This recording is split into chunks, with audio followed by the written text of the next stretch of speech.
Alleged 14-year-old cop killer can't be tried as an adult in New Jersey, handing him all sorts of perks.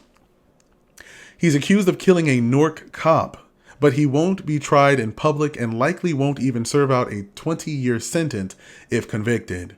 That's because the suspected triggerman is a 14-year-old boy, and in New Jersey, the courts won't move kids of that age up to criminal court, no matter how heinous their crimes.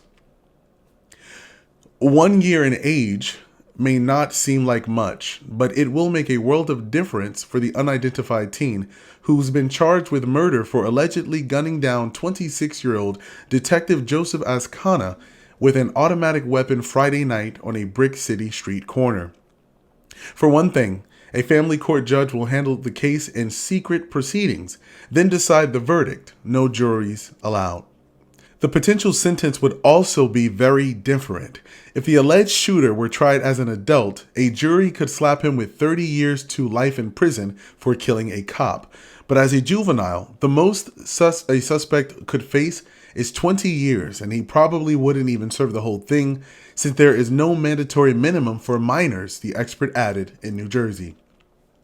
After trial, his case would be sealed, and he wouldn't have a public criminal record.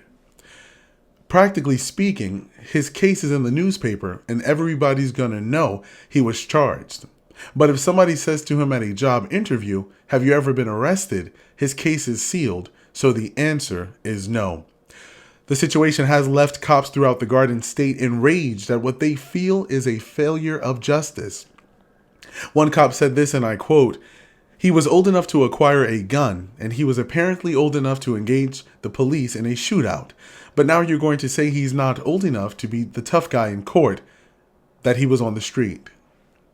Another cop says this, "It's infuriating. What message does that send to the next wannabe thug?" the officer added. "He killed a cop. Treat him like the cop killer that he is." A retired Brooklyn detective raged, age should have nothing to do with the charges. He intentionally shot a great man doing his job protecting innocent people. The comments continue to go on like so.